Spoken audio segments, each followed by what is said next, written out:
नमस्कार विद्यार्थी मित्रांनो, अभ्यास मित्र परिवारामध्ये तुम्हा सर्वांचं स्वागत आहे. तर मित्रांनो, 2025 पासून एम-पी-एस-सी ही यू-पी-एस-सीच्या धर्तीवरतीच म्हणजे डिस्क्रिप्टिव्ह स्वरूपामध्ये होणार आहे. म्हणजे तुम्हाला आन्सर रायटिंग करायचे आहे, उत्तरे लिहायची आहेत.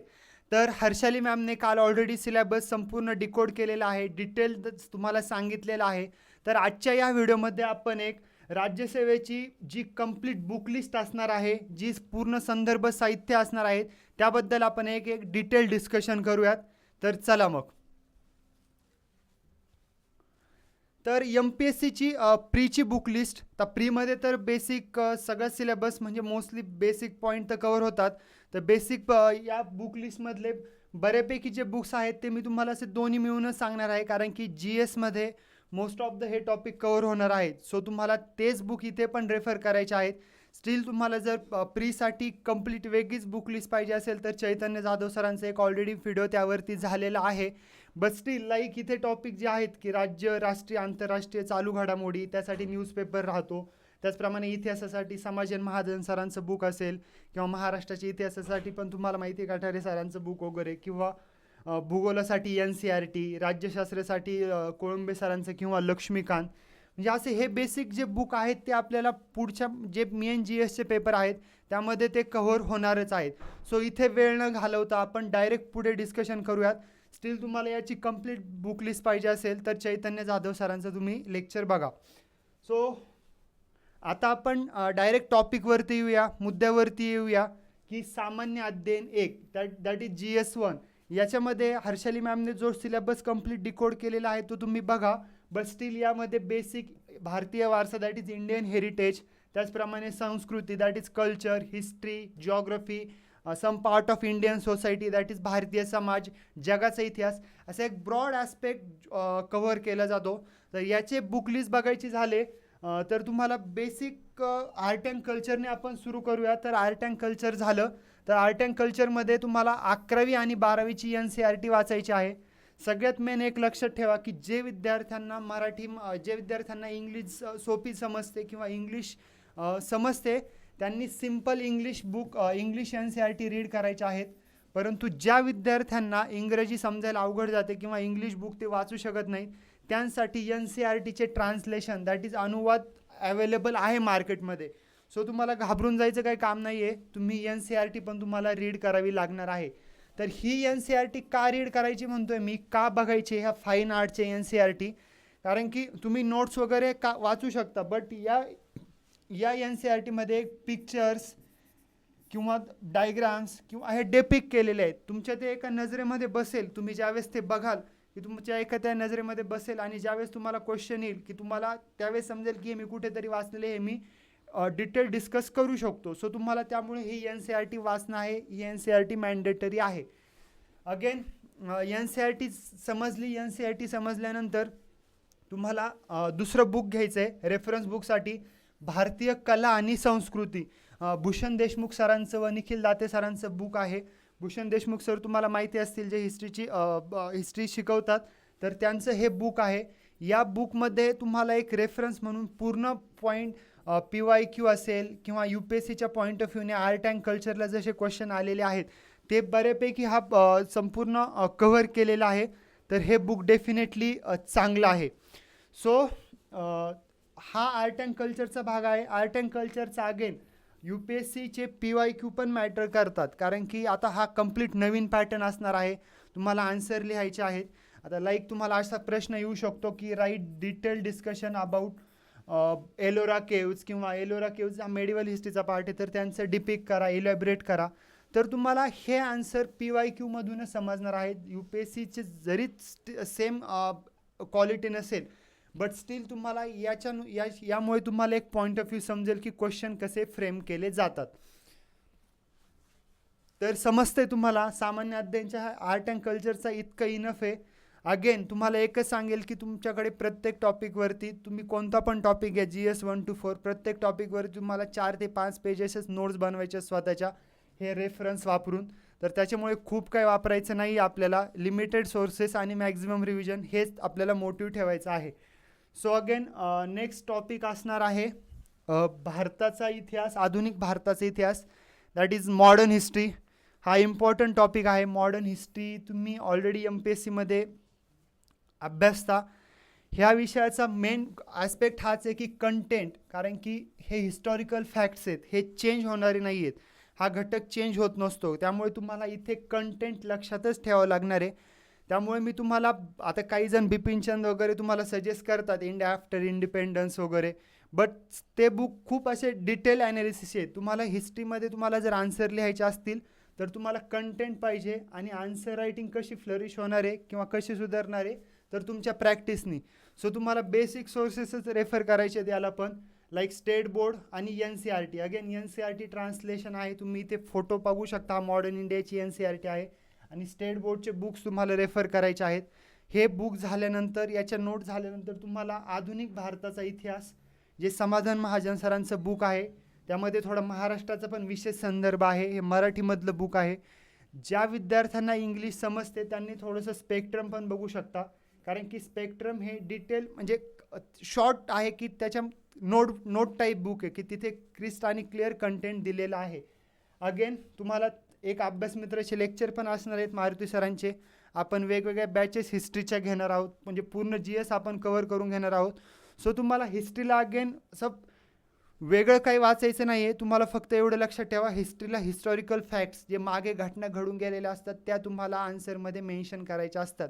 लाईक 1857च्या उठावाचे कारणे द्या आलं तर तुम्हाला तिथे सामाजिक, आर्थिक, पॉलिटिकल असे कारणे देताना तुम्हाला तिथे कंटेंट टाकणे. सो कंटेंट तुमच्याकडे रेडी पाहिजे, हे कधी पण हिस्ट्रीसाठी लक्षात ठेवायचं आहे. आन्सर रायटिंगने तुमचे आन्सर सुधारतील. सो समजते तुम्हाला, हिस्ट्रीचा रेफरन्स बुक कळलेली आहे, बुकलिस्ट समजलेली आहे. तर आपण आता पुढे पाहूयात जगाचा इतिहास. अगेन वर्ल्ड हिस्ट्रीचं मी तुम्हाला हेच म्हणेल की वर्ल्ड हिस्ट्रीसाठी वेगळं खास बुक रेफर करायची गरज नाही आहे. Most of the time world हिस्ट्रीचे क्वेश्चन कसे असतात, कारण की वर्ल्ड हिस्ट्रीचे फिक्स इव्हेंट्स आहेत 15व्या शतकापासून ते 2000व्या शतकापर्यंत. त्याच्यामध्ये इंडस्ट्रियल रिव्होल्युशन किंवा French revolution, American revolution, capitalism, हिटलरचा पॉईंट ऑफ व्ह्यू म्हणजे हिटलरच्या ज्या घटना असतील. त्यामुळे वर्ल्ड हिस्ट्री तुमच्याकडे नोट्स रेडी पाहिजेत फक्त, आणि त्यासाठी एक PYQचं तुम्ही सगळ्यात जास्त बेसिक हे वापरू शकता, कारण की PYQमध्ये तेच येतात. आणि वर्ल्ड हिस्ट्रीचे इव्हेंट कसे असतात, एक क्वेश्चन आला होता की इंडस्ट्रियल रिव्होल्युशनचे इम्पॅक्ट सध्याला काय होतात, म्हणजे तुम्हाला एक करंट ट्रेंडवरतीच क्वेश्चन विचारू शकतात, कॉन्टेम्पररी ट्रेंड विचारू शकतात. पण तुम्हाला एक बेसिक सगळे अंडरस्टँडिंग कव्हर करण्यासाठी एक तुम्हाला 3-4 रेफरन्सेस आहेत. सुमन वैद्य सरांचं भाग 1 आणि भाग 2 निवडक. याच्यामध्ये लाईक तुम्हाला इथे दिसतंय की 1914 ते 1945 आणि 1946 ते 2000.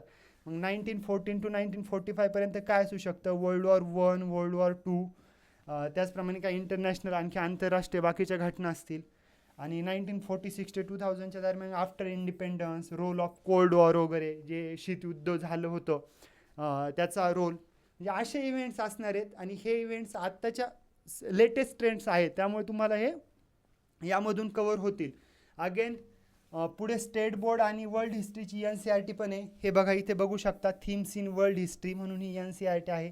यामध्ये पण अगेन सेम टॉपिक दिलेले आहेत, डिस्कस केलेले आहेत. तुम्हाला एकच लक्षात ठेवायचं की वर्ल्ड हिस्ट्रीची तुम्हाला एक स्वतःची छोटी बुकलेट बनवायची, इव्हेंट्सची, त्याचे कॉजेस, त्याचे इम्पॅक्ट्स, असंच आन्सर स्ट्रक्चर करावं लागणार आहेत. आणि त्याच पॉईंट ऑफ व्ह्यूने तुम्हाला अभ्यास करायचा आहे. सो इथे आणखी एक तुम्ही सोर्स वापरू शकता, ज्या विद्यार्थ्यांना इंग्रजी समजते किंवा जे विद्यार्थी इंग्रजीमधून नोट डाऊन करू शकता ते विद्यार्थी तुम्ही एक व्हिजन IASची बुकलेट आहे. व्हिजन IASचं व्हॅल्यू ॲडिशन मटेरियल आहे. यामध्ये एक अराऊंड 150 ते 200 पानाची बुकलेट. त्यामध्ये तुम्ही इथे बघू शकता फ्युडलिझम, दॅट इज वसाहतवाद, किंवा अमेरिकन रिव्होल्युशन, फ्रेंच रिव्होल्युशन, नॅशनलिझमचा काय कन्सेप्ट राहतो, राष्ट्रीयवाद काय राहतो, त्याचप्रमाणे वर्ल्ड वॉर 2चे इम्पॅक्ट असतील, एक कोल्ड वॉर असेल, शीतयुद्ध वगैरे, ह्या अशा गोष्टी त्यांनी डिस्कस केलेल्या आहेत. ज्या विद्यार्थ्यांना इंग्रजी समजते त्यांनी डेफिनेटली हे ट्राय करा, रेफर करा. किंवा मग तुम्हाला सुमन वैद्य सरांच्या ह्या बुकमधून तुम्हाला ते टॉपिक जे सिलेबसमध्ये डिटेली डिकोड केलेले आहेत त्या टॉपिकनुसार तुम्हाला तुमच्या नोट्स बनवायच्या आहेत. सो वर्ल्ड हिस्ट्रीला जास्त लोड घ्यायचा नाही आहे, खूप मोठा वास्ट सिलेबस नाही आहे, त्यामुळे याचे पण रेफरन्सेस आपल्याला लिमिटेडच ठेवायचे आहेत. क्वेश्चन आन्सरच्या फॉर्मॅटमधून मोस्ट ऑफ द स्टुडंट हा सब्जेक्ट कव्हर करतात, हे पण लक्षात ठेवा. सो अगेन इम्पॉर्टंट टॉपिक आहे हा टॉपिक एक नवीन असणार आहे सर्वांना, but still Bharatiya Samaj that is Indian society हे आपलं डेलीचं दररोजचं आपण जे बघतोय तेच यामध्ये विचारतात. आणि 101% सांगतो की ह्या टॉपिकवरती करंटवरतीच क्वेश्चन विचारतात. बट स्टील भारतीय समाजाची वैशिष्ट्ये असतील लाईक जातीव्यवस्था, वुमन लाईक महिलांचे इश्यू असतील, त्याचप्रमाणे डिस्क्रिमिनेशन दॅट इज अस्पृश्यता असेल, म्हणजे असे बारीक बारीक पॉझिटिव्ह असतील निगेटिव्ह असतील, सर्व धर्म समभाव, आपला धर्म, म्हणजे इंडियन सोसायटीचे काही ठळक वैशिष्ट्य आहेत. त्याचप्रमाणे लेटेस्ट लाईक ग्लोबलायझेशन असेल, आफ्टर 1991 1991 नंतर झालेलं ग्लोबलायझेशन असेल, म्हणजे हे आपलं इंडियन सोसायटी कशी इव्हॉल्व होत गेलेली आहे इंग्रजांच्या काळानंतर, इंग्रजांच्या आधी आणि लेटेस्ट, ह्या टॉपिकवरती हे क्वेश्चन असणार आहेत. त्यामुळे इंडियन सोसायटी याच्यासाठी तुम्हाला सगळ्यात बेस्ट सोर्स असणार आहे तो म्हणजे न्यूजपेपर. समजतंय? कारण की न्यूजपेपरवरूनच सगळे याचे क्वेश्चन येतात. लाईक एक क्वेश्चन आला होता की ग्लोबलायझेशनचा आणि मॉडर्नायझेशनचा इंडियनच्या ओल्ड एजवरती काय परिणाम पडलेला आहे, ओल्ड एज म्हणजे म्हाताऱ्या लोकांवरती काय परिणाम झालेला आहे. मग असे तुम्हाला करंट ट्रेंड्सचे क्वेश्चन विचारणार आहेत. त्यामुळे ह्या टॉपिक हा करंट अफेअर्समधूनच कव्हर होणार आहे. आणि यामुळे हर्षाली मॅम आपल्याला डिटेल डिस्कशन घेणार आहेत. द हिंदूचं ॲनालिसिस असेल किंवा लोकसत्ताचं ॲनालिसिस असेल, जिथे विद्यार्थ्यांना प्रत्येक पॉईंट ऑफ व्ह्यू समजून दिला जाणार आहे. कारण की मोस्ट ऑफ द टाईम तुम्ही स्टॅटिक कितीक पण करा, कारण की आता MPSC इतके दिवस ऑब्जेक्टिव्ह होती, त्यामुळे भरपूर विद्यार्थ्यांचा डिटेल अभ्यास असणारच आहे. मग तुम्हाला आन्सर रायटिंग करायची आणि आन्सर रायटिंगमध्ये सगळ्यात महत्त्वाचा टॉपिक राहतो तुम्ही करंटचे किती कंटेंट आन्सरमध्ये देता आणि एक्झामिनरला समजून देता की माझा अभ्यास झालेला आहे. सो स्टील तुम्हाला जे विद्यार्थ्यांसाठी हा नवीन सब्जेक्ट आहे, ज्या विद्यार्थ्यांना कंप्लीट नवीन टॉपिक आहे, तो विद्यार्थी तुम्ही स्टेट बोर्डची ही जी NCERT स्टेट बोर्डचं जे बुक आहे भारतीय समाजाची ओळख, किंवा मग 11वी 12वीची इंडियन सोसायटीची NCERT आहे, अगेन ट्रान्सलेटेड आहे, तो टॉपिक तुम्हाला इंडियन सोसायटीच्या या बुकमधून कव्हर करायचा आहे. Understanding society and the Indian society हे इम्पॉर्टंट 2 NCERT तुम्हाला वाचायचे आहेत. त्याचा अनुवाद देखील आहे. हा टॉपिक समजला आहे तुम्हाला. याचे बुकलेट खूप काही वेगळं नाही आहे. हे 2 बुक तुम्हाला बेसिक कन्सेप्टसाठी कामाला येईल. आणि अगेन न्यूजपेपर गेम चेंजर ठरणार आहे. सो हा एक अगेन इम्पॉर्टंट टॉपिक आहे भूगोल. भूगोलाचं कसं आहे, तर भूगोल तुम्ही सर्व विद्यार्थी ऑलरेडी स्टेट बोर्ड NCERT वाचतात, पण इथे पण तुम्हाला आता आन्सर लिहायचे आहेत. अगेन भूगोलाचे टॉपिक हे थोडेसे करंट रिलेटेड येतात, परंतु वारे म्हणजे काय असेल किंवा नदी प्रणाली, भारताची नदी प्रणाली काढा, भारताची नदी प्रणाली डिस्कस करा, व्यक्त हे करा, तर तुम्हाला हे टॉपिक पण स्टॅटिक टाईप क्वेश्चन पण येणार आहेत. सो भूगोलाचं तुमचं most of the student basic आहे. 5वी ते 12वीचं स्टेट बोर्डचे बुक्स तुम्हाला रेफर करायचेच आहेत. ज्या विद्यार्थ्यांचे 5वी ते 12वी तोंडपाठ पुस्तक आहेत त्यांना तुम्हाला NCERTवरती जायचंच आहे. ह्या 2 बुक रेफर केल्याशिवाय भूगोलाचे तुम्ही पुढे कुठेच जाऊ शकत नाही. कारण की हे 2 NCERT तुमचे प्रत्येक कन्सेप्ट क्लिअर करतात. दॅट इज प्राकृतिक आणि मानवी भूगोल, फिजिकल जॉग्राफी, याच्यामध्ये ड्रेनेज सिस्टम दॅट इज नदी प्रणाली असेल, जंगल असेल दॅट इज फॉरेस्ट असेल, त्याचप्रमाणे वेदरिंग, डिपोजिशन, या कन्सेप्ट ह्या फिजिकल जॉग्राफीमध्ये कव्हर होतात. ह्युमन जॉग्राफीमध्ये पॉप्युलेशन, डेमोग्राफिक डिव्हिडंड, त्याचप्रमाणे ट्रायबल प्रॉब्लेम्स असतील, ट्राईब्स असतील वेगवेगळ्या, म्हणजे असे हे बुक्स आहेत बघा. Indian people, human geography, physical geography आणि फिजिकल एन्व्हायरमेंटमध्ये मग आपला इंडियाचा मॅप आहे, त्याच्यामध्ये इकडचे बीचेस असेल, इकडची माउंटेन सिस्टम असेल, असं हे पूर्ण डिस्कस केले जातं. अगेन याचं कसं आहे, भूगोलाचं हे NCERT किंवा हे सिक्वेन्स आणि ट्रान्सलेशन तर समजलं असेल की मराठी अनुवाद आहे. बट सिक्वेन्स म्हणजे काय, की सिक्वेन्समध्ये इथे तुम्हाला काय केलं जाणार आहे, की तुम्हाला माहिती असेल 5वी 8वी आणि 11वी या तिन्ही NCERTचे टॉपिक पहिला धडा सेमच राहतो. त्यामुळे पण तुमचं इथे अंडरस्टँडिंगचा डिफरन्स राहतो. तुम्हाला समजतंय ना, मग तुम्ही त्याप्रमाणे कव्हर करू शकता की 5वीचं टॉपिक, 8वीचे टॉपिक आणि 11वीचे टॉपिक जे सिमिलर आहेत ते त्यानुसार तुम्हाला कव्हर करायचे. तुम्हाला जर वाटत असेल की 5वी आणि 8वी सोपं आहे, तुम्ही 11वीची NCERT पण व्यवस्थित कव्हर करू शकता आणि करायचेच आहेत. या NCERT याशिवाय तुम्हाला पुढे या सोर्सेसवरती जायचं नाही आहे. भारत व जगाचा भूगोल आणि पर्यावरण, सौदी सरांचं बुक, हे बुक जे आहे ते तुम्हाला एक लँग्वेज समजून देणार आहे. कारण की अगेन तुमच्यासाठी नवीन टॉपिक आहे, तुम्ही अभ्यासलेला आहे, पण तुम्हाला आता इथे उत्तरे लिहायची आहेत, बरोबर. सो तुम्हाला सौदी सरांच्या बुकमध्ये आणि ती लँग्वेज बिल्ड करेपर्यंत, तुम्हाला स्वतःची लँग्वेज बिल्ड करेपर्यंत कोणाचं ना कोणाचं तरी मदत घ्यायची आहे. त्यामुळे तुम्ही डेफिनेटली हे बुक रेफर करा. भारताचा व जगाचा भूगोल आणि पर्यावरण सौदी सरांचं. इथे तुमचे जे कन्सेप्ट तुम्हाला इथे अवघड जातात किंवा समजत नाही ते यामधून नक्कीच कव्हर होतील. आता तुम्हाला इथे पुढचा टॉपिक आहे ऑक्सफर्ड ॲटलास. ॲटलास का घ्यायचं आहे? कारण की न्यूज इन प्लेसेस, ज्या घटना तुमच्या डेली घडता आहेत लाईफमध्ये, त्याची तुम्हाला एक भौगोलिक जाणीव पाहिजे. भौगोलिक त्याचं लोकेशन कुठं आहे, त्याचे एक्झॅक्ट जागा कुठे आहे समजलं पाहिजे. आता उदाहरण देतो तुम्हाला एक, की इथे इस्रायल आणि पॅलेस्टाईनचा इश्यू चालू आहे. इस्रायल पॅलेस्टाईन किंवा इस्रायल हमास किंवा इस्रायल इराण, हे लेटेस्ट ट्रेंड आहे. तर हा मिडल ईस्टचा पार्ट आहे, म्हणजे हा इंडिया इथे आहे आणि इथे हा मिडल ईस्टचा पार्ट आहे समजा असा. तर हा मिडल ईस्टचा पार्ट येतो. मग याच्याभोवती समुद्र कोणते, काय कोणतं, देश कोणते, याच्यासाठी तुम्हाला ॲटलास कामाला पडणार आहे. स्टील तुम्हाला जर ॲटलास खूप हार्ड वाटत असेल तर तुम्ही डेफिनेटली गुगल मॅपची मदतसुद्धा घेऊ शकता. समजते? आता मी का म्हणतो असं, कारण की हे आता इथे तुम्हाला नाही का इंटरकनेक्ट पण करता आलं पाहिजे. इंटरकनेक्ट म्हणजे काय? तर इंटरकनेक्ट म्हणजे आता हा टॉपिक तुम्हाला IRशी पण रिलेटेड आहे, इंटरनॅशनल रिलेशनसोबत सुद्धा रिलेटेड आहे. इंटरनॅशनल रिलेशनसोबत कसा रिलेटेड आहे की तुम्हाला येऊ शकतं compare India's role with Israel. मग तुम्ही एक जिओग्राफिकल अँगल पण टाकू शकता, तिथले तिथे लगेच एक मॅप काढू शकता असा मिडल ईस्टचा आणि तिथे डिस्कस करू शकता. म्हणजे तुमची इतकी अंडरस्टँडिंग पाहिजे, सगळ्या अँगलनी विचार करता आला पाहिजे आणि तुम्हाला तिथे उत्तर लिहिले पाहिजे.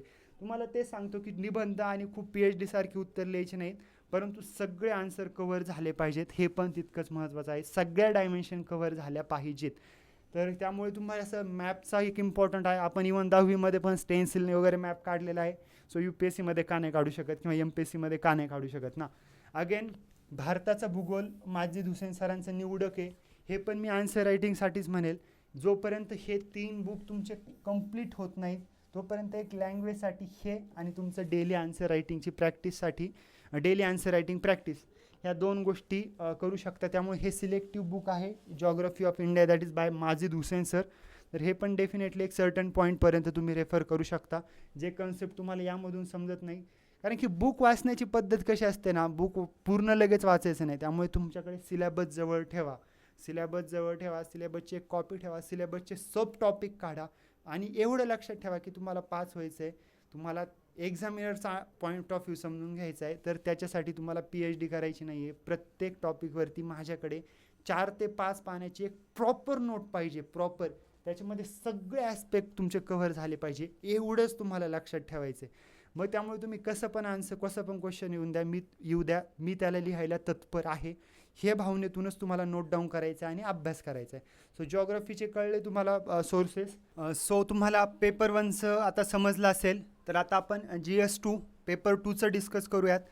पेपर 2मध्ये आवडता विषय बऱ्यापैकी MPSCच्या विद्यार्थ्यांचा, पण डिस्क्रिप्टिव्हमध्ये हा विषय कमी मार्क देतो. सो हा टॉपिक तुम्हाला माहितीच असेल, प्रशासन, गव्हर्नन्स, कॉन्स्टिट्यूशन, पॉलिटिकल सायन्सचा सिम्पल पेपर आहे, पॉलिटिकल सायन्स अँड गव्हर्नन्स आणि ॲडमिनिस्ट्रेशन. सो याचे सोर्सेस पण अगेन, हा पेपर पण खूप करंट बेसवरती विचारतात, मोस्टली करंट बेसवरतीच विचारतात, परंतु तुम्हाला बेसिक सोर्सेस हे पाहिजेतच, हे इम्पॉर्टंट सोर्सेस असणार आहेत. तर सगळ्यात मेन म्हणजे स्टेट बोर्ड आणि NCERT तुम्हाला हे politics in India since independence आणि इंडियन कॉन्स्टिट्यूशन ॲट वर्क, हे 2 NCERT करायचेच आहेत. त्याचा अनुवाद देखील आहे. त्याचप्रमाणे स्टेट बोर्डचं तुम्ही राज्यशास्त्राचं NCERT पण करू शकता. सगळ्यात मेन आहे, म्हणजे ह्याला तुम्ही काही पण म्हणा, आम्हाला सर म्हणायचे, एक हे बुक 100 वेळेस तुम्हाला वाचावंच लागेल. हे बुक तुमचा ॲटलिस्ट 60 to 70% सिलेबस कव्हर करून देणार आहे. सो तुम्हाला लक्ष्मीकांत हे वाचायचंच आहे. ज्या विद्यार्थ्यांना लक्ष्मीकांतची भाषा समजत नाही ते कोळंबे सरांचं बुक यूज करू शकता हे, बट हे बुक आता मराठीमध्ये सुद्धा अवेलेबल आहे. सो हे बुक तुम्हाला कव्हर करायचंच आहे. लाईक गव्हर्नन्सचा पार्टसुद्धा या बुकमध्ये कव्हर केलेला आहे प्रशासनाचा. लाईक सेल्फ हेल्प ग्रुप असेल, सिव्हिल सर्व्हिसेसचा रोल असेल इन ॲडमिनिस्ट्रेशन, म्हणजे नागरी सेवांचा रोल वगैरे, हे सगळे टॉपिक याच्यामध्ये कव्हर केलेले आहेत. सो तुम्हाला हे बुक तुम्हाला एनी हाऊ तुम्हाला कव्हर करायचंच आहे. हे बेसिक आहे, हे झालं नाही तर पुढे काहीच होणार नाही असं समजून चला. तर ह्याच्यामुळे तुम्हाला हे बुक एकदम डिटेलली अभ्यास करायचा आहे. कसं टॉपिक वाईज काय असणार आहे काही नाही, आपण हे आपल्या बॅचमध्ये पुढे डिस्कस करूयातच. बट स्टील तुम्हाला बऱ्यापैकी जे विद्यार्थी नवीन असतील त्यांना पण समजून घ्या की जेव्हा माझे स्टेट बोर्ड होईल, NCERT होईल, मला परत हे बुकच करायचं आहे. जेव्हा आता भरपूर जण म्हणतात की डी डी बसू वगैरे पॉलिटिकल सायन्सचं वगैरे ते कवर करायचं, आन्सर रायटिंग वगैरे वगैरे. बट स्टील तुमचं जोपर्यंत हे कवर नसेल आन्सर रायटिंगमध्ये अगेन कंटेंट टाकावाच लागणार आहे. आन्सर रायटिंग ही प्रॅक्टिसने होणार आहे. त्यामुळे तुम्ही ती बुक घेऊन लगेच त्या बुकची भाषा लगेच तुम्हाला ग्रास्प करायला डिमोटिवेट होऊ शकता तुम्ही. इट्स बेटर की तुम्ही हे बुक करा. या बुकचं तुमचा जितका जास्त चांगला अभ्यास होईल तितकं तुम्हाला आन्सर लिहायला जास्त डोकं हे करावं लागणार नाही आहे. कळतं आहे का? त्याच्यामुळे मग तुम्ही हे बुकचा चांगला अभ्यास करा. तुमची जशी जशी प्रॅक्टिस होईल तसं तसं तुमचा कॉन्फिडन्स वाढत जाणार आहे. कारण की ही एक्झाम सगळ्यांसाठीच नवीन आहे. कारण की स्टील UPSCचे तयारी करणारी मुलं इकडे येतील. बट जे नवीन तयारी करतील तुम्हाला ह्या बुक थ्रू तर जावंच लागणार आहे. ओके, त्यामुळे नवीन बुक सध्याला तरी विचार करू नका. ह्या बुकवरती कमांड मिळवा आणि मल्टिपल टाईम रिव्हिजन करा. प्रत्येक पॉईंट आत्मसात करा. सो आता हे पॉलिटिकल सायन्ससाठी झालं. आंतरराष्ट्रीय संबंध, इंटरनॅशनल रिलेशन मी तुम्हाला मागच्या स्लाईडमध्ये पण डिस्कस केलं. इस्राईलचा इश्यू जॉग्राफिकल पॉईंट ऑफ व्ह्यूनी. इथं तुम्हाला पॉलिटिकल पॉईंट ऑफ व्ह्यूनी हे करायचं. पॉलिटिकल की एखाद्या इंडिया आणि आता चायनामध्ये काय पॅक्ट्स आहेत का, इंडिया आणि इस्राईलचा एकमेकांशी काय देवाणघेवाण आहे, काय रोल आहे, तुम्हाला ह्या पॉईंट ऑफमध्ये आंतरराष्ट्रीय संबंध की भारताचा रोल पॉझिटिव्ह आहे का निगेटिव्ह आहे का, ह्या गोष्टी या टॉपिकमध्ये डिस्कस करतात. अगेन हा टॉपिक सगळ्यात जास्त करंट बेस आहे. आणि हा कुठून कव्हर होतो माहिती आहे का? संपादकीय पेजमधून, एडिटोरियल्समधून. बऱ्यापैकी मुलांना माहिती असेल, ज्यांना माहीत नाही त्यांना पण सांगतो. कारण की नेहमी इंडिया मीट विथ भारताची इथे मीट झाली. इवन आता नवीन गव्हर्नमेंटमुळे तर तुम्हाला सगळ्यांना माहिती आहे की आपला इंटरनॅशनल रोल किती वाढलेला आहे. सो त्यामुळे हा टॉपिक ह्याच्यामधून कव्हर होणार आहे. इंटरनॅशनल रिलेशन हे न्यूजपेपर बेस्ड आहे. बट स्टील तुम्हाला बेसिक कन्सेप्ट की हा भारत देश आहे, समजा असा हा भारत देश आहे, तर ह्या भारत देशाच्या भोवती इथे चायना, इकडे श्रीलंका वगैरे. मग भारत आणि भारताच्या बाँड्रीचे देश जे आहेत तर त्यांचा इम्पॅक्ट काय, त्यांचा रोल काय, तर हे तुम्ही या बुकमधून कवर करू शकता. आंतरराष्ट्रीय संबंध शैलेंद्र सरांचं बुक आहे. त्याच्यामध्ये प्रत्येक पॉईंट ऑफ व्ह्यूने डिस्कस केलेलं आहे. रेफरन्स बुक्स म्हणून एक चांगलं पुस्तक आहे. समजतंय? सो नेक्स्ट टॉपिक, नेक्स्ट की जर तुमचं हे सगळं झालेलं असेल आणि तुम्हाला म्हटलं ना की डी बसू वगैरे, जर तुम्हाला हुकून चुकून वाटलं की आता माझा चांगला अभ्यास झालेला आहे, माझी आन्सर रायटिंग पण चांगली आहे, मी आणखी एका प्रकारे चांगल्या प्रकारे आन्सर एक्सपोज करू शकतो, एक्झामिनरला पटवून देऊ शकतो, तुम्ही तुकाराम जाधव सरांचं पण एक पॉलिटीचं बुक आहे, लाईक लक्ष्मीकांत सारखंच आहे मराठीमध्ये ट्रान्सलेटेड, ते एक शॉर्ट देऊ शकता त्याला. सो हा टॉपिक, आता आपण पुढच्या टॉपिकवरती वळूयात. सामान्य अध्ययन 3, that is GS3. Again very खूप करंट बेस्ड टॉपिक आहे. खूप म्हणजे जरी आपण म्हणतो की इकॉनॉमिक्स आहे याच्यामध्ये, आपण म्हणतो की अर्थशास्त्राचा पेपर आहे, नाही.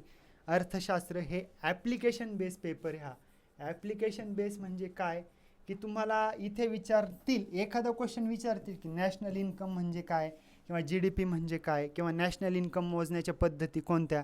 बट इथे क्वेश्चन माहिती कसे विचारते की GDP काय आहे, डिस्कस करा. बट महाराष्ट्राचा GDP आणि इंडियाचा GDP याच्याशी कम्पेअर करा आणि कोणते पॉझिटिव्ह पॉईंट असतील, कोणते निगेटिव्ह पॉईंट असतील, तुम्हाला असे डिस्कस करायला क्वेश्चन येणार आहेत. त्यामुळे तुम्ही जे बेसिक देसले सरांचं किंवा रंजन कोळंबे सरांचं भारताच्या अर्थव्यवस्था हे बुक वाचता, हे कन्सेप्टसाठी वाचायचंच आहे. हे कन्सेप्ट तुम्हाला कवर झाल्याशिवाय तुम्हाला पुढचे आन्सर तर लिहिता येणार नाहीत. त्यामुळे हे बेसिक एकदा तुम्हाला हा रेफरन्स द्यायचा आहे.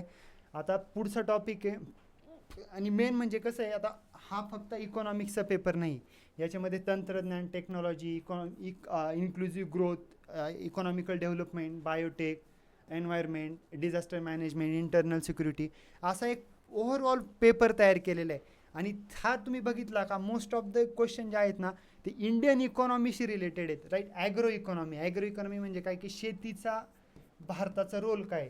तर शेतीचा रोल म्हणजे काय, कसं म्हणाल मी की शेती, आपण पारंपरिक शेती आहे आपली, भारतामध्ये पारंपरिक शेती पहिल्यापासून केली जाते. आपल्याकडे हत्यारे किंवा अवजारे किंवा म्हणजे टेक्नॉलॉजिकली इतका ॲडव्हान्स नाही आहे. बट आता सध्याला गव्हर्नमेंटचा रोल खूप वाढतो आहे, ॲग्रिकल्चरमध्ये खूप वाढतो आहे की सबसिडी देते आहे, वेगवेगळ्या तुम्हाला तंत्रज्ञान वापरायचं असेल तर त्याच्यासाठी इनोव्हेशन होत आहेत, त्याच्यासाठी वेगवेगळे समिट भरत आहेत. मग अमेरिकेची जशी कॅपिटल शेती आहे, भांडवली शेती आहे, की जिथे पैशाचा म्हणजे कॅश क्रॉप्स आहेत, तसे इंडियामध्ये नाहीत. पण इंडियामध्ये तो रोल वाढतोय का, तुम्हाला असे क्वेश्चन विचारणार आहेत आणि असे कम्पेअर करायला लावणार आहेत. त्याच्यासाठी तुम्ही एक कृषीशास्त्राचं पुस्तक आहे रंजन कोळंबे सरांचं, बेसिक कन्सेप्टसाठी, ते डेफिनेटली तुम्हाला रेफर करायचं आहे. पण तुम्हाला अगेन हे न्यूजपेपरमधूनच कळणार आहे कोणती नवीन योजना आलेली आहे का, त्या योजने थ्रू तुम्हाला काही घेता येईल का. तर हे असे टॉपिक विचारणार आहेत ह्या पेपरमध्ये.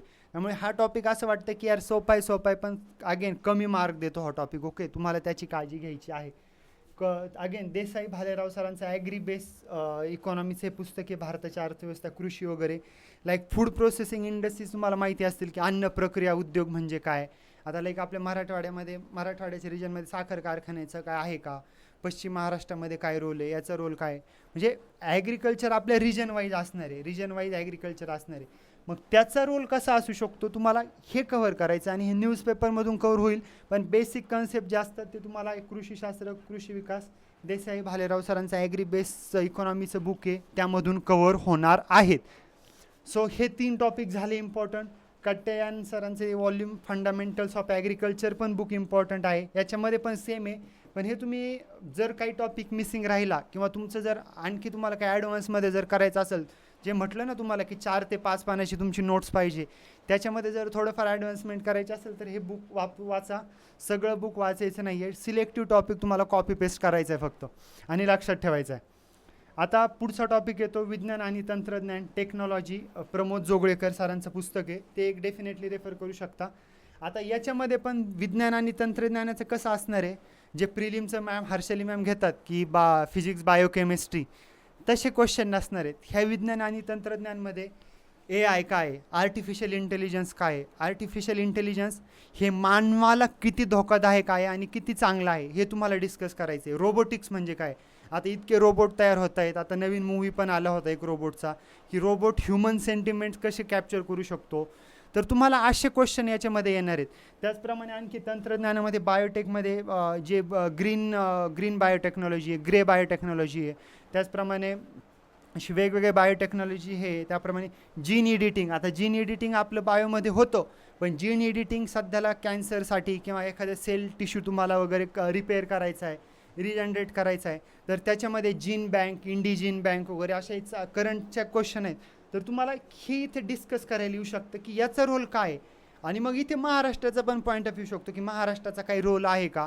तुम्हाला अशी डीप अंडरस्टँडिंग करायची आहे. त्याच्यामुळे तुम्हाला असं वाटत असेल की हे बुक वगैरे, हे बुक मी का सांगतोय, कारण हे बुक तुम्हाला जे ऑलरेडी झालेले जे विद्यार्थी ॲडव्हान्स आहेत त्यांच्यासाठी पण आहे, पण जे विद्यार्थी ॲडव्हान्स नाहीत त्यांच्यासाठी एक बेसिक अंडरस्टँडिंगसाठी हे बुक्स तुम्हाला डेफिनेटली करायचे आहेत. पण अगेन सांगतो, तुमचा जितकं या बुकच्या टॉपिकसोबत करंटसोबत जितकी तुमची मैत्री असेल ना, तितकं तुमचं स्ट्रॉंग अफेअर होणार आहे, समजून घ्या ह्या पेपरसोबत. सो अगेन पर्यावरण संवर्धन, तुम्हाला हे बुक पण माहिती असेल तुषार घोरपडे सरांचं. बऱ्यापैकी विद्यार्थी बेसिक कन्सेप्टसाठी हे करतात, रेफर करतात. सो पर्यावरण संवर्धन डेफिनेटली रेफर करायचं आहे. तर हे टॉपिक तुमच्यासाठी नवीन असणार आहेत, आपत्ती व्यवस्थापन आणि इंटरनल सिक्युरिटी. तर आपत्ती व्यवस्थापन म्हणजे काय आहे की आपत्ती व्यवस्थापनामध्ये डिझास्टर मॅनेजमेंटमध्ये तुम्हाला डिझास्टर मॅनेजमेंट ॲक्ट काय असू शकतो, डिझास्टर मॅनेजमेंट ॲक्ट पॉलिसी काय आहे, एखादा पूर आला आहे तर तिथे एखादा रोल कसा असू शकतो, तुम्हाला हे डिस्कस करायचं आहे तिथे. कळतं आहे का. त्यासाठी तुम्हाला संभाजी पठारे सरांचं हे बुक आहे आपत्ती निराकरण, ते तुम्हाला रेफर करायचं आहे. त्याच्यामधून तुम्हाला एक बेसिक आयडिया येऊन जाईल. पण अगेन तुम्ही याच्यामध्ये तुम्ही करंट एक्झाम्पल असतात बघा, एखाद्या IAS ऑफिसरनी केस सोडवली आहे किंवा एखाद्या अधिकाऱ्यांनी किंवा एखाद्या इवन नॉर्मल सिटिझननी, पण सगळे नॉर्मल सिटिझन आहेत, बट स्टील त्यांनी जर ती एखादा हे केला तर मग हे तुम्हाला असे एक्झाम्पल पण त्या आन्सरमध्ये टाकता आले पाहिजे. त्यानंतर अगेन विजन IAS, जे विद्यार्थी इंग्लिशमध्ये हे आहेत, इंग्लिशमध्ये पारंगत आहेत किंवा ज्या विद्यार्थ्यांना इंग्लिश चांगली समजते, they can definitely go for the vision IAS material आहे. त्यांच्या डिझास्टर मॅनेजमेंटच्या नोट्स आहेत, त्या डेफिनेटली तुम्ही रेफर करू शकता. आता पुढचा टॉपिक असणार आहे internal security. That is internal security म्हणजे काय, की आपला भारत आहे, भारताभोवतीची जी बाँड्री आहेत अशा वेगवेगळ्या, इथून इंडिया चायना आहे, इंडिया अफगाणिस्तान पाकिस्तान, इंडिया श्रीलंका, म्हणजे याचा बॉर्डर टेररिझम वाढते, बॉर्डरमधून घुसखोरी होते. बॉर्डरमधून वेगवेगळे ड्रग्स सप्लाय होता. मग आणि अगेन 26/11च्या हल्ल्यानंतर हा इम्पॉर्टंट टॉपिक आला होता. तर मग हा टॉपिक तुम्हाला त्या पॉईंट ऑफ व्ह्यूने डिस्कस करायचा आहे की आता इवन ती फर्जी सिरीज आली होती मध्ये फर्जी, तर त्या सिरीजमध्ये ते पण ते नोटेचा विषय होता की पैशाचा विषय होता. म्हणजे तो पण कशा प्रकारे हे केला जातो, हे इंटरनल सिक्युरिटीचे क्वेश्चन आहेत. हे जरी बॉर्डर टेररिझम वगैरे असेल तर आतमध्ये पण भारताच्या आतमध्ये पण टेररिझम, त्याचप्रमाणे नक्षलवाद, आणखी त्याप्रमाणे रिजनलिझम, कम्युनलिझम, दंगे वगैरे हे असे घटना घडतच राहतात ना. मग ह्या घटना तर करंटमधून होणारच आहेत, करंटमधूनच करायच्या आहेत. बट ह्या बुकसाठी तुम्ही एक अंतर्गत सुरक्षिततेचा प्रश्न म्हणून विद्याधर वैद्य सरांचं बुक आहे, ते एक तुम्हाला एक समजून जाईल की नेमकं काय म्हणायचं या इंटरनल सिक्युरिटी म्हणजे काय नेमकं, की कशा प्रकारे सगळं कव्हर केलं जाते, तुम्हाला हे डेफिनेटली कळेल. तर हे बुक डेफिनेटली रीड करायचं आहे. सामान्य अध्ययन 3 अभ्यास करायला खूप छान जाणारा पेपर आहे, पण मार्क कमी देतो. तुम्हाला तो मार्क तेव्हाच येईल की ज्यावेळेस तुम्ही पूर्ण whole understanding broader point of व्ह्यूने समजताल असं, त्यावेळेस हा तुम्हाला नक्की टॉप मार्क देणारा टॉपिक आहे. सो इथे समजतंय तुम्हाला सगळ्या गोष्टी ह्या समजलेल्या आहेत. हे बुक डेफिनेटली रेफर करायचेच आहेत. Again current affair gonna be the game changer here. So पुढचा टॉपिक असणार आहे ethics, integrity and aptitude, that is नीतिशास्त्र, सचोटी आणि अभियोग्यता. हा टॉपिक असं म्हणतात की बऱ्यापैकी जनरल अवेअरनेसचा टॉपिक आहे. तुमच्या आजूबाजूला काय घडतंय तुम्ही काही पण ह्या टॉपिकमध्ये कव्हर करू शकता. फक्त तुम्हाला इथे 2 गोष्टी लक्षात ठेवायच्या. इथिक्समध्ये तुम्हाला प्रत्येक टॉपिकवरती एक डेफिनेशन आणि त्याचे कंपोनेंट रेडी पाहिजेत, की एखाद्या वृत्ती म्हणजे काय, ॲटिट्यूड म्हणजे काय, इमोशनल इंटेलिजन्स काय आहे, ॲप्टिट्यूड म्हणजे काय, एखाद्या ऑफिसरकडे तुम्हाला हे केलं आहे तर त्याच्यामध्ये कोणत्या लिडरशिपच्या क्वालिटी आहेत, नैतिकता म्हणजे काय, तुम्हाला ह्या गोष्टीवरती डेफिनेशन तुमची रेडी पाहिजे. त्यासाठी तुम्हाला हे बुक डेफिनेटली कामाला येणार आहे. युनिक अकॅडमीचं अपर्णा दीक्षित मॅमचं बुक आहे, तर हे बुक तुम्ही बघू शकता. हे तुमचे बेसिक कन्सेप्ट वगैरे सगळं कव्हर करून देईल. पण मी अगेन हेच म्हणेल की तुम्ही जितकं ह्या विषयाला करंटशी जोडाल, कारण की हा इथिक्स आणि एसे जितकं तुमचं डेली तुम्ही अप टू डेट असाल ना, तितकं तुम्हाला हा मार्क मिळवून देणारा विषय आहे. सो तुम्हाला हा टॉपिक पण यामधूनच कव्हर करायचा आहे, मोस्टली करंट अफेअर्समधूनच. पण तुम्हाला या बुकमधून प्रत्येक टॉपिकवरती ॲटलिस्ट एक नोट आणि एक डेफिनेशन, त्याची व्याख्या ही कव्हर करण्यासाठी मदत होणार आहे. त्यामुळे हे बुक डेफिनेटली रीड करायचं आहे. Again second ARC report, administrative report आहेत हे 1 ते 15. याच्या नोट्स वगैरे इंग्लिशमध्ये अवेलेबल आहेत, मराठीमध्ये पण त्याचे अनुवाद आहेत. तर त्याचा ॲडमिनिस्ट्रेशनचा रोल काय आहे, ऑफिसरच्या काही स्टोरीज आहेत का. आता इथे तुम्हाला केस स्टडीचा पण एक पार्ट असतो. ते केस स्टडी तर डेफिनेटली न्यूजपेपर असेल किंवा इम्पॉर्टंट मूवी रिव्ह्यू असेल, बुक रिव्ह्यू असेल. लाईक सैराट मूवी आहे, सैराट मूवी कास्टिझमचा आहे. तर कास्ट सिस्टमचा इथिक्स ह्याच्यामध्ये काही रोल आहे का, किंवा एखाद्या तुम्ही भरपूर आता न्यूजपेपरच्या संपादकीय किंवा न्यूजपेपरच्या स्टोरीमधून हा टॉपिक कव्हर करू शकता.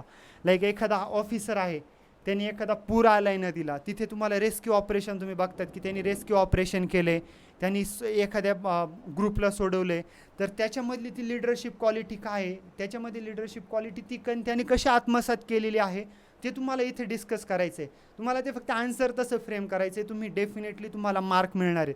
आता उदाहरण एक आणखी सांगू का, की एक समजा उदाहरण आहे. आता तुम्ही एका ठिकाणी वाचलं असेल की गडचिरोलीमध्ये एका अधिकाऱ्यांनी नक्षलवाद, तिथे एक विषय आहे, पण तिथल्या मुलांना काय समजतं ना, लहान मुलांना, तर तिथल्या लहान मुलांना जाऊन एज्युकेशन दिलं, म्हणजे शिकवलं किंवा थोडंसं हे करण्यात आलं. मग त्याची पण इथे त्याची क्वालिटी कळते की त्याला एज्युकेशन, त्या सरांना, त्या ऑफिसरला एज्युकेशनचं महत्त्व माहिती आहे. तिथे त्याची लिडरशिप क्वालिटी कळते, तिथे त्याची सगळ्यांना इंटिग्रेट करून घेण्याची सोसायटिकल डेव्हलपमेंट, सामाजिक विकास कसा करण्यात येईल, वेलफेअर ऑफ द सोसायटी, जे आपले फंडामेंटल DPSPमध्ये आहे की कल्याण कसं करते, कल्याणकारी धोरणे. तर तुम्हाला ते पण इथे हे करू शकता. तुम्हाला इथे काय करायचं आहे माहिती का, इथे फक्त शब्दांचा मारा करायचा आहे ह्या इथिक्समध्ये विथ एक्झाम्पल. सो हा विषय पण अगेन करंट अफेअर्सशी मोस्टली रिलेटेड नाही आहे म्हणत मी, करंट अफेअर्सची तुम्हाला एक्झाम्पल घ्यायचे आणि ह्या बुकमधून वगैरे तुम्ही बेसिक ज्या क्वालिटीज असतात एखाद्या ऑफिसरच्या किंवा एखाद्या इथिक्स, नीतिशास्त्र, तुम्हाला नैतिकता तुमची कशी जपता येईल त्याच्या क्वालिटी ज्या असतात त्या ह्या विषयामध्ये कव्हर करण्यात या बुकमध्ये कव्हर केलेल्या आहेत. सो अशा प्रकारे आपण एक बेसिक बुक लिस्ट तर बघितलेली आहे सगळ्या टॉपिकची, बट स्टील आता आपण आपल्या अभ्यास मित्राचे वेगवेगळ्या बॅचेस पण सुरू करतो आहे डिस्क्रिप्टिव्ह स्वरूपामध्ये. तर तिथे तुम्ही डेफिनेटली जॉईन करायचं आहे. आपण लगेच कोर्सच्या वगैरे आता थोड्याफार तुम्हाला दिवसामध्ये माहिती समजेलच, बट तुम्हाला एक पूर्ण सिलेबस कव्हर करून देण्याचं काम आमचं राहणार आहे. सो तुम्हाला हा टॉपिक समजलेले असतील. अगेन ऑप्शनल वगैरे आपण घेणार आहोत. पॉलिटिकल सायन्स असेल, जॉग्रफी असेल, हिस्ट्री असेल, इव्हन सोशोलॉजीचं पण बघूया, समाजशास्त्र. हे ऑप्शनल पण आपण कव्हर करूयात. हर्षाली मॅम पुढच्या वीकपासून एडिटोरियल ॲनालिसिस दॅट इज संपादकीयाचा विश्लेषण घेणार आहेत, जेणेकरून विद्यार्थ्यांना एक आन्सर रायटिंग कशी करता येईल, विद्यार्थ्यांचे वेगवेगळे मुद्दे कसे मांडता येतील आणि उत्तर कसं चांगलं बनवण्यात येईल, ह्या पॉईंट ऑफ व्ह्यूनी मॅम घेतील. तर अशा प्रकारे तुम्हाला सर्व बुक लिस्ट समजली असेल. जे बेसिक बुक रेफर करायचे आहेत, एवढंच लक्षात ठेवायचं की 4 स्टेपमध्ये करायचं आहे. स्टेट बोर्ड, NCERT, एक रेफरन्स बुक आणि त्यानंतर तुमच्या क्लास नोट्स किंवा स्वतःच्या नोट्स, हे 4 स्टेपनेच अभ्यास करायचा आहे. आणि हा एक कोर अगेन लक्षात ठेवायचा आहे की तुमच्याकडे प्रत्येक टॉपिकवरती जो सब टॉपिक आहे सिलेबसचा, त्या प्रत्येक सब टॉपिकवरती ॲटलिस्ट एक 4 ते 5 पानाची स्वतःची नोट्स पाहिजे. तर आता आपण आपले वेगवेगळ्या बॅचेस पण लॉन्च करणार आहोत. तुम्हाला त्याची माहिती वेळोवेळी आपल्या यूट्यूब चॅनलवरती दिली जाईल. तुम्हाला काही जरी क्वेरीज असतील, काहीतरी शंका असतील, तर हा आपला ऑफिसचा नंबर आहे, त्यावरती तुम्ही अगदी फोन करा आणि काही जरी तुमच्या शंका असेल तर विचारू शकता. तर तुम्हाला हा व्हिडिओ आवडला असल्यास नक्की शेअर करा, चॅनलला सबस्क्राईब करा आणि बघत राहा अभ्यास मित्र. धन्यवाद.